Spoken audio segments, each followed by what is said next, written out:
की मुलाकात करवाते हैं ऐसी समाजी कारकुन से जिनकी फलाही खिदमत और इंसानियत दोस्ती को पूरी दुनिया में कदर की निगाह से देखा जा रहा है।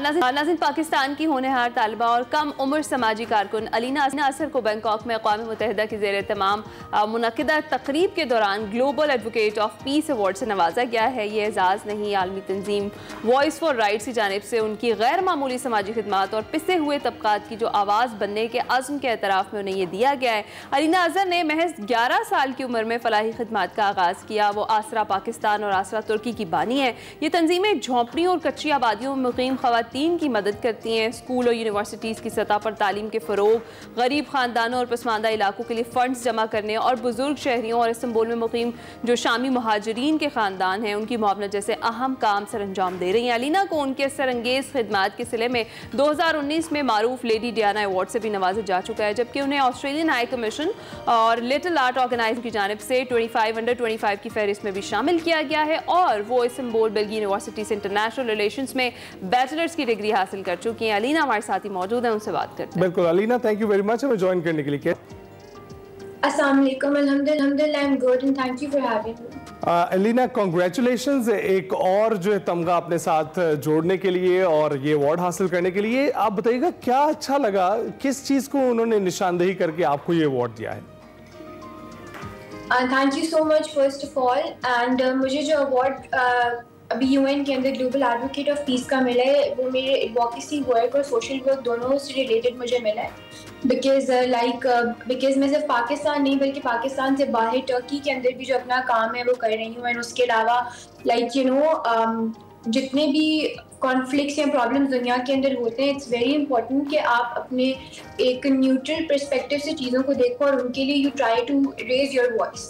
So I've been actively doing that and I believe that social media के पास इस वक्त बहुत पावर है। अगर हम उसको सही से यूटिलाइज करें तो ना सिर्फ हमारे मुल्क और कम्युनिटी बल्कि इन द वाइडर वर्ल्ड हम लोग एक अच्छा इम्पैक्ट जो है वो क्रिएट कर सकते हैं। सो इन सारी चीज़ों की वजह से जो है वो मुझे ये टाइटल भी मिला है। ज़बरदस्त। अच्छा अलीना, अब महज 11 बरस की उम्र से आपने ये काम करना शुरू कर दिया, मतलब आप तब क्लियर हो चुका था आपको कि आपने इंसानियत की खिदमत करनी है और इस तरीके से यही काम करने हैं? किस चीज़ ने आपको उस वक्त मोटिवेट किया जो आप इस तरफ आई?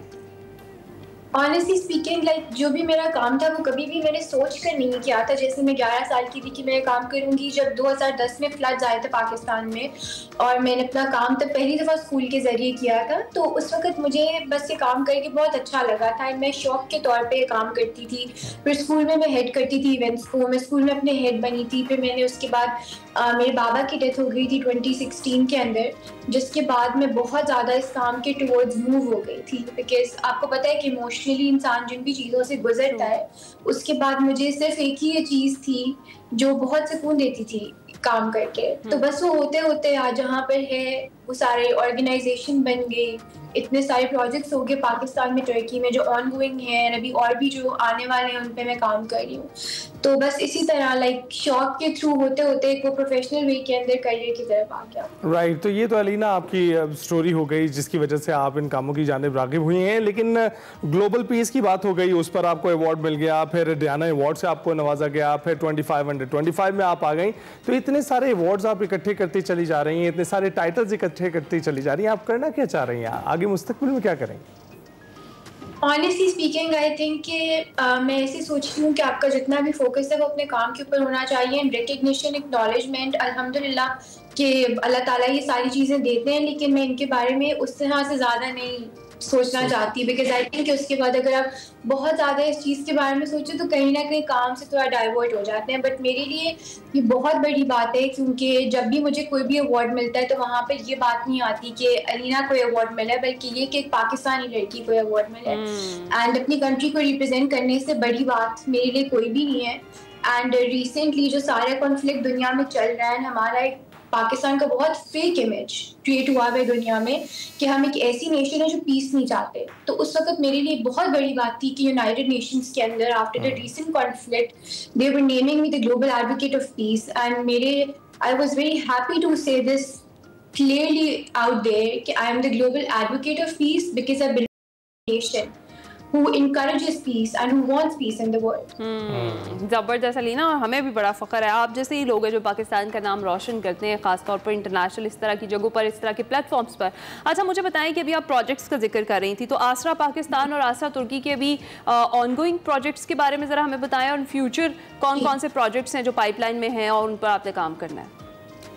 मैम, जो अभी प्रोजेक्ट्स चल रहे हैं उनके अंदर तो बहुत इस तरह की कुछ, पहले मैंने एक ऑर्फनेज और ओल्ड एज होम अडॉप्ट किया हुआ था, बट अब आई एम वर्किंग टुवर्ड्स कि मैं किस तरह का घर बनाऊं जिसका नाम होगा घर बाय आसरा, एंड वहाँ पर जो यतीम बच्चे हैं वो रहें, और जो बुजुर्ग ओल्ड एज सिटीजन होते हैं जिनके पास कोई घर नहीं होता वो इकट्ठे रहें, कि उनके जिनके पास बच्चे नहीं है उनके पास बच्चे होंगे, और जिनके पास बड़ों का साया नहीं उनके पास इतने बड़े होंगे।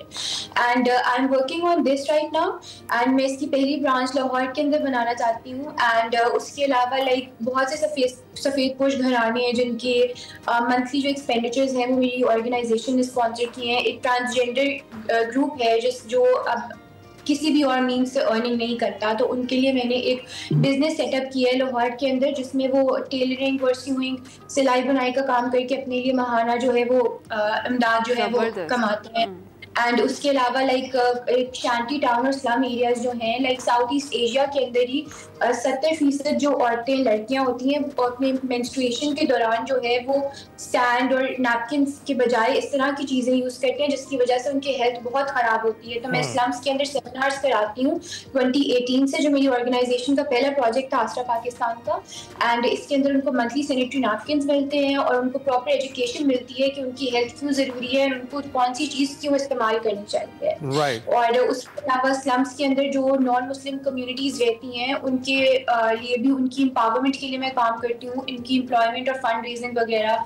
जिस तरह आपको पता है कि स्लम्स में जो लोग रह रहे होते हैं उनके पास इतने वसाइल नहीं होते, सर्दियों से पहले, गर्मियों से पहले, अगर उनका कोई भी त्यौहार है उससे पहले, तो आई ट्राई कि मैं उनको जाकर चीजें दूँ जो कि नेसेसरी होती हैं। एंड बहुत से ऐसे हॉस्पिटल्स और सफेद पोश घराने होते हैं जो कि किसी से मांगते नहीं है, लेकिन वहाँ पे फंड रेजिंग उनके लिए करती हूँ जब कोई व्हील चेयर्स चाहिए होती हैं, मेडिसिन चाहिए होती हैं।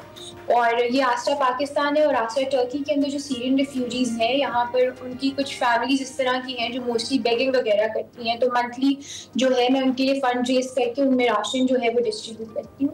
राइट। तो ज़बरदस्त, आप एक अच्छी सोशल वर्कर ही नहीं बल्कि उसके साथ साथ आप एक अच्छी ओरेटर भी हैं।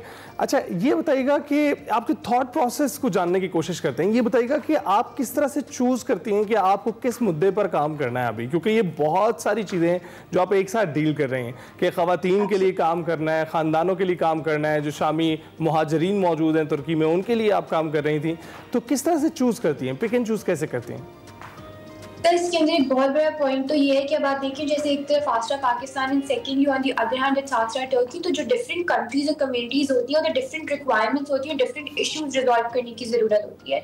जो काम मैं पाकिस्तान में कर सकती हूँ वो टर्की में नहीं ज़रूर है उसकी, टर्की में लोगों को।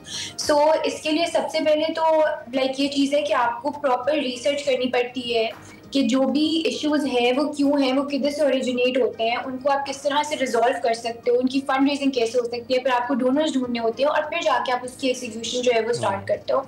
And as I told you कि मैं 11 साल की थी जब से मैं काम कर रही थी पाकिस्तान में, तो मैं बहुत छोटी सी एज में बहुत ज़्यादा एक्सपोज थी स्लम्स में रहने वाले लोगों के साथ, ओल्ड एज सिटीजन्स के साथ, ऑर्फन्स के साथ। तो मैं जब भी उनसे जाके मिलती थी, उनके पास बैठती थी, मैं देखती थी कि हमारे पास इतनी लग्जरीज होती हैं लेकिन फिर भी कहीं ना कहीं हम अपने आप से खुश नहीं होते। लेकिन उनके पास आप बस जाके बैठ जाते हैं और वो इतने ज़्यादा खुश होते हैं कि उनके लिए बहुत बड़ी बात है कि कोई उनको थोड़ा सा थोड़ा सा उनको अटेंशन दे रहा है, उनको प्यार। तो इन चीज़ों से मैं बहुत ज़्यादा उनके क्लोज हो गई थी कि अगर मैं एक प्रिविलेज बैकग्राउंड से हूँ तो ये मेरी रिस्पॉन्सिबिलिटी है कि मेरे इर्द गिर्द जो भी लोग हैं उनके जो भी प्रॉब्लम्स हैं, जो भी इश्यूज हैं, उनके लिए मैं काम करूँ। ज़बरदस्त Alina, thank you so much Alina.